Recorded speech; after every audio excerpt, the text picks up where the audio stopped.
Wow, yeah, Kokolice. Kokolice. The place is so incredibly underground that it hurts. It's very small. As soon as you go down to the basement, it's absolutely incredible. It appears to me like you leave the real world and then you arrive in a totally different world. Because you simply get lost.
Yeah, coming back from Kokolice, like me, I did not arrive on what is today? Thursday?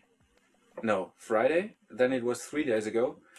I was supposed to come back on Tuesday, but my favorite airline, a German big airline, I don't want to name them, decided to go 1 day later because of a technical problem.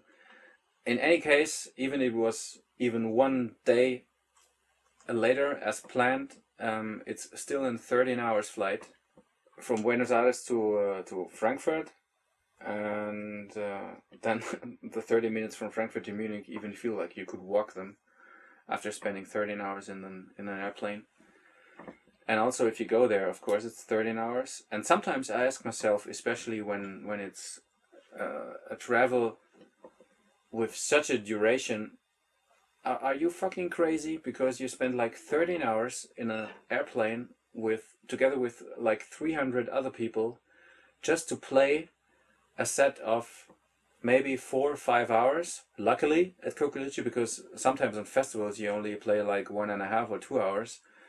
So you spend like 13 hours on an aircraft, 13 hours on return. Means like a travel duration of 26 hours for a set like 4 or 5 hours. This must be the most craziest job ever created on the planet.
the hotel life of Mr. Bao.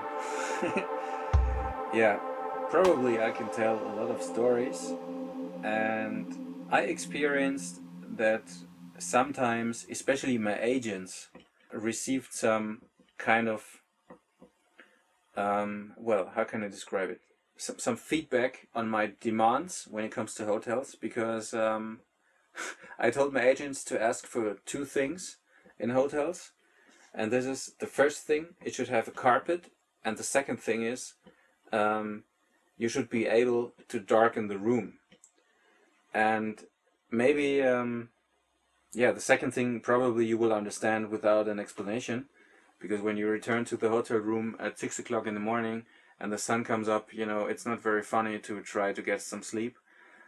So it's very, very helpful to be able to create a dark atmosphere for sleeping.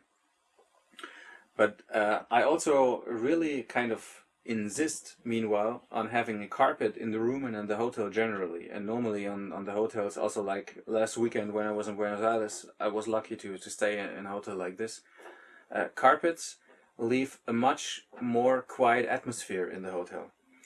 And, you know, I experienced so many times, you know, when I came back from the club like 7 in the morning, and then the cleaning ladies start working outside the room, in other rooms, like in the neighbor room. And if you have an hotel without carpet, you hear every little shit. You know, you hear like when they move around their trolleys. You hear, you know, when they even open doors, if when they scratch somewhere, you know, on the ground or whatever. You hear simply everything, and this is so annoying. You know, you're fucking tired. You came back from the club. You had a great night. You know, you gave everything. Your energy has been sucked out by the crowd, but you feel so happy, and the only thing you want to do is get some sleep, and then you cannot get sleep because in the room aside, you know, they're trying to clean the floor, and with a vacuum cleaner, for example, and you hear the sound all over the corridor. You know, and this is so much annoying. So. Yeah, maybe I'm a little bit a diva, whatever, but you know, it's nice to be able to sleep. So this is what I really like about good hotels.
I'm not a dancer because, as you know, DJs don't dance, so never ask a DJ for a dance.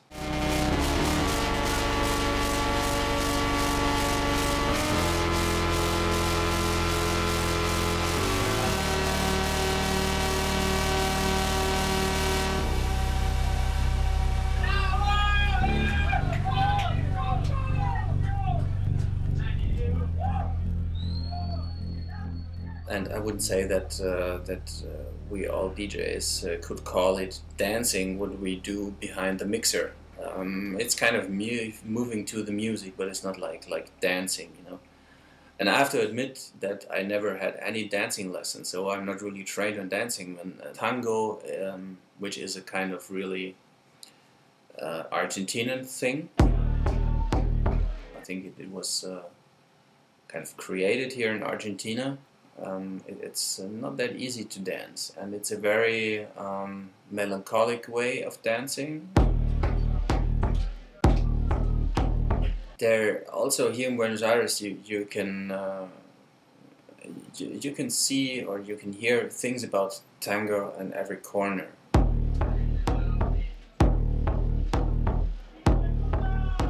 Like here on Avenida Corrientes, there are so many theaters where you can have shows, you know, based on tango. You have tango schools all over.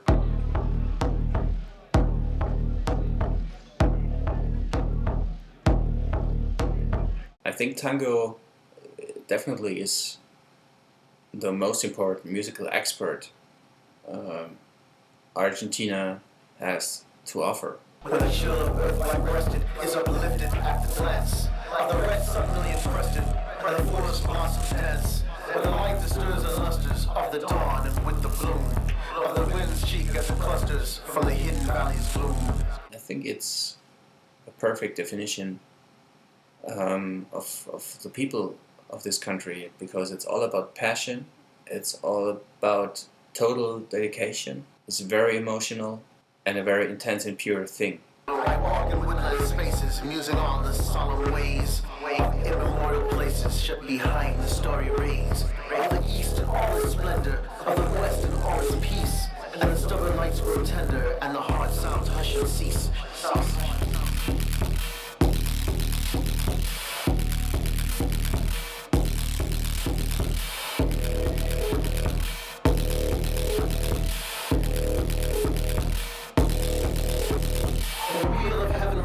Mysteries of death and birth, in the womb of time dissolving, shape anew our heaven and earth, of a changing, of a growing, of a dwindling, of a tear, of a breath of passion glowing, to distill a doubtful tear. These are with me, these are of me, these approve me, these obey. Choose me, move me, fear me, love me, master of the night and day. These are real, these illusions, I am of them, false or frail, true lasting, honest fusion, in the spirit's shadow veil.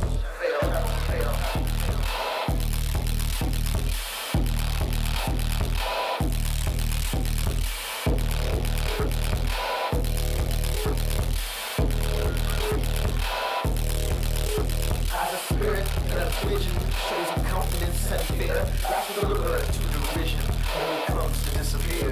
God's war's mind and matter, in the glowing but dissever. Vain for vain, they rend and shatter.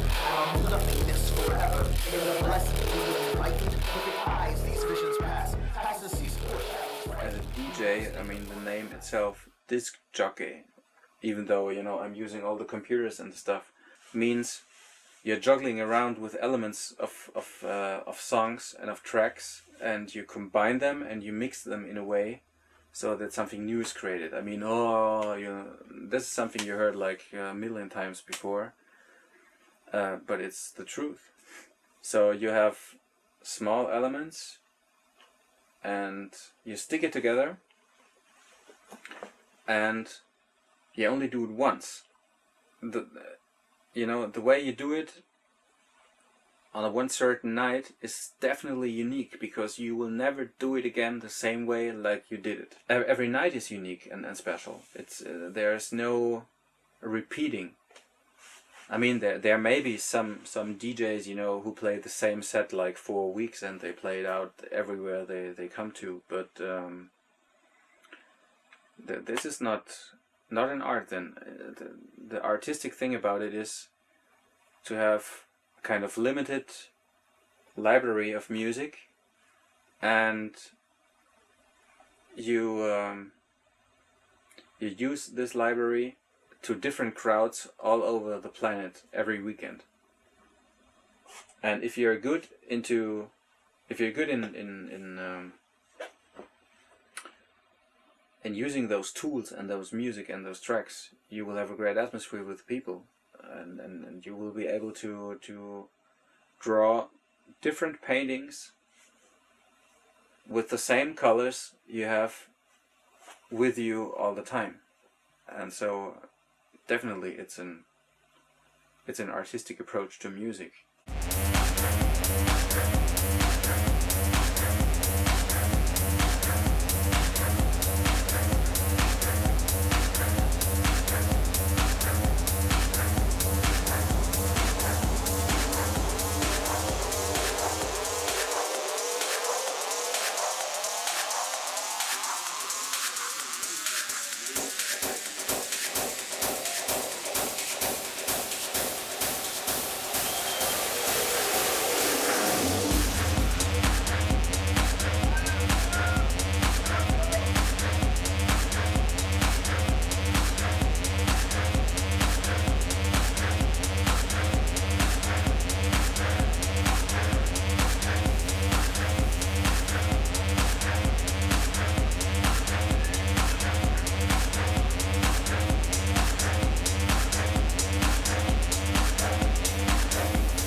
For me, DJing, meanwhile, is a kind of a natural thing. I mean, I started so long ago, and it was only a hobby in the beginning.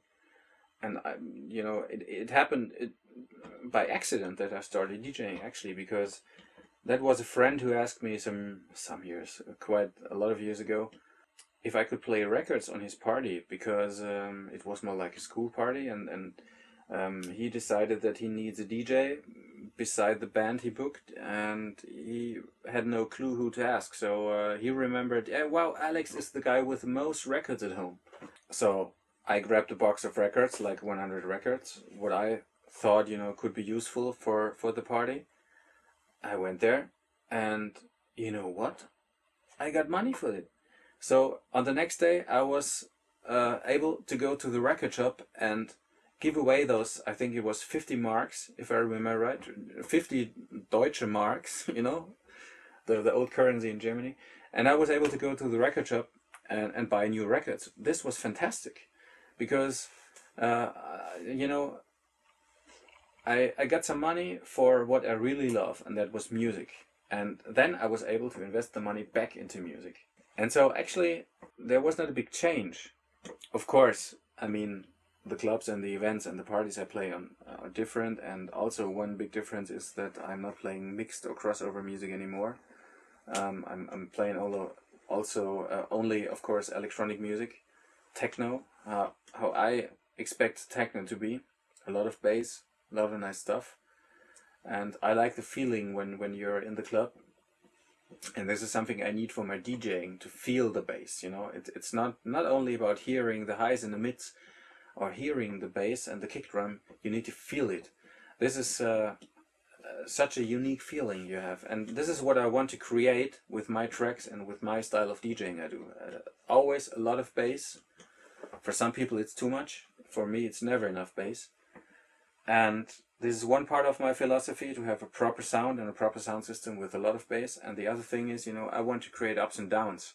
This is very important for me. This is especially why I love playing long sets, like it was last weekend at Kokolice, where they are totally happy when I tell them, hey, I can play all night, So I was again able to play, I think, 4 or 5, I was almost 5 hours. And this is so great, because you can start your set with totally different music, like you play 3 hours later. This is something you don't have on festivals.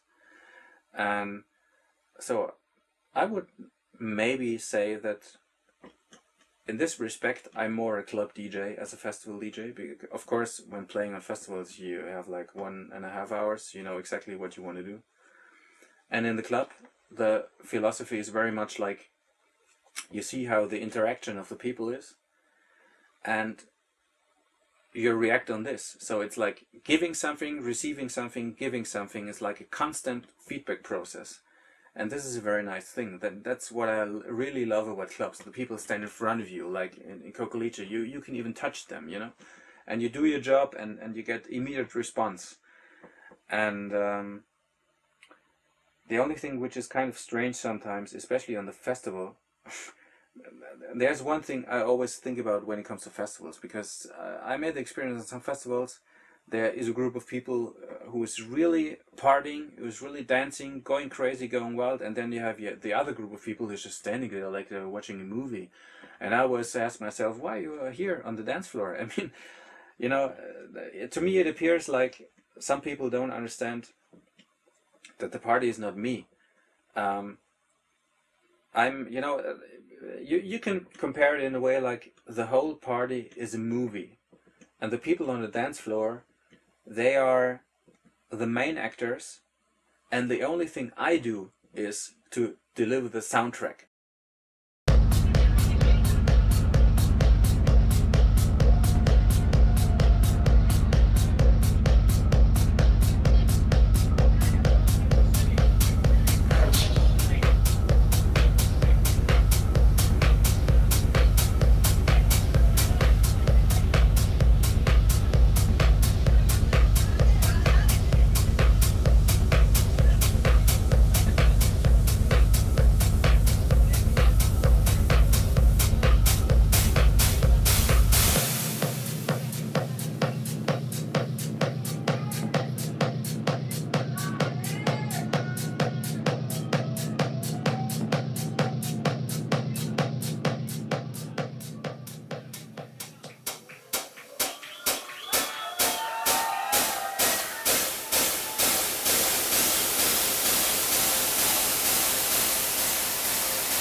Something I experienced very often when people realize that I'm from Germany, no matter which clubs in the world, and also again in Buenos Aires, it was again the same situation. It's very funny because people in other countries expect techno to be a real German thing. And I don't know why, but at Kokolice, they will have a special word for my music, and this is Gringotechno. Of course, probably I look like a gringo and I play techno, so it's a natural thing to combine these two things. But once you're placed here in Germany and you realize the whole techno and electronic music scene, you realize, oh, it's not only a German thing anymore. Maybe in the beginning there was a lot of influence from Germany because of all those famous DJs from Germany and those really good producers that come from Germany years ago already. But meanwhile, there are so many good producers all over the planet. I mean, and also if you look at Argentina, there's so cool, talented guys there, and I'm always looking forward to new releases from them. Like if you look on Juan Pablo Pirta, or if you look on Jonas Kopp, for example, also a very important name, or also people like Udolf, who's running Kokolice. I mean, he's living techno. He he almost looks like a metal fan, you know, with his long hair. But I did not meet people very often who are so much into techno music like Udolf.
Basically, he's the only guy who can run a club like Kokolice.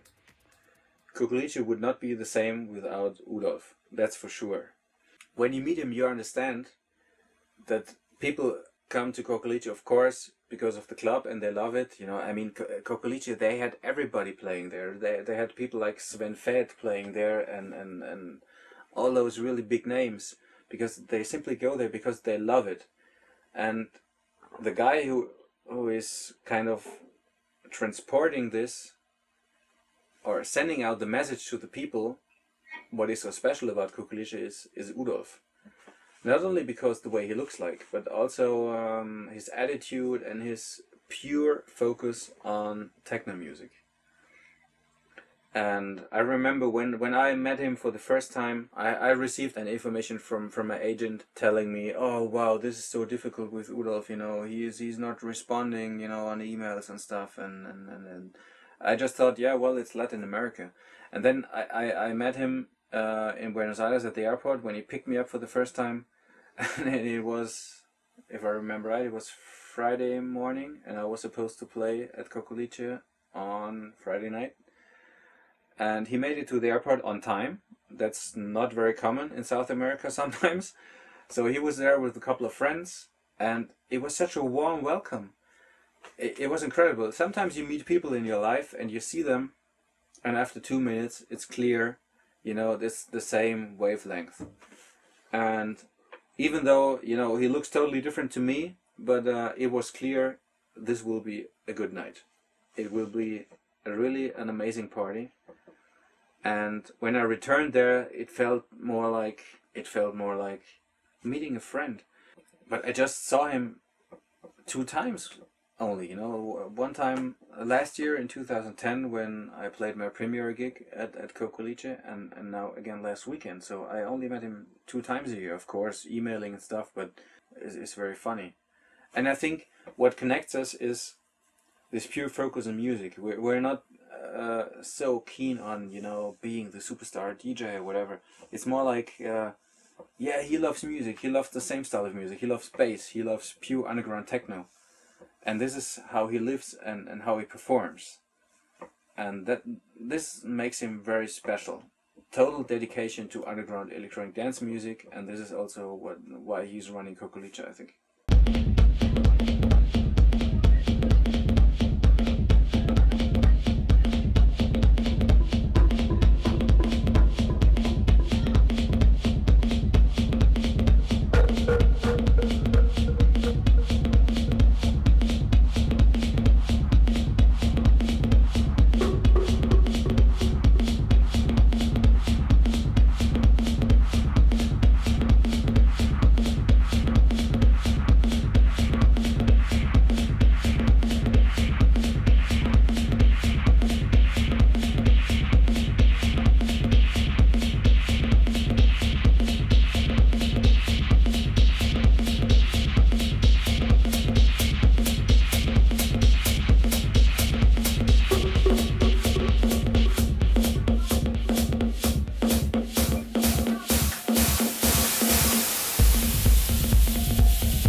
pronounced.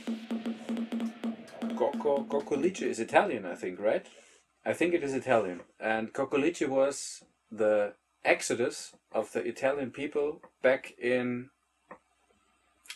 Well, now I should have paid attention in history lessons in school. Was it the last century? Beginning of the 19th? No. End of the 19th century or beginning of the 20th century. Doesn't matter. In any case, it was the exodus of a lot of Italian people going to South America. And some of them, of course, landed in the beautiful city of Buenos Aires. And but that's a good question. I have to ask Udolf, who is running the club, next time why it is called Coccolice. Maybe he has some Italian people in his family. I don't know. Anyway.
Yeah, the hangover. Somehow I didn't experience a real hangover. Hello, everybody, and welcome on the day after. I still can remember actually everything. But it costs you a lot of energy. You don't need stuff like getting drunk or whatever to have a great night. At least not for me, because when you feel the atmosphere in the club and you're totally clear in your mind and you suck it in somehow. Of course the whole party is really exhausting and the people draw a lot of energy from you, but you're so willing to give it because what you get in return is a totally different state of mind somehow.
So the day after the party leaves you in a kind of depression somehow, simply because it's over what you experienced the night before. And this is not so funny then, because this is like a drug. It is like a drug, because you simply want to get back the feeling you had just a couple of hours before. And it's unclear when you will be able to return to this feeling.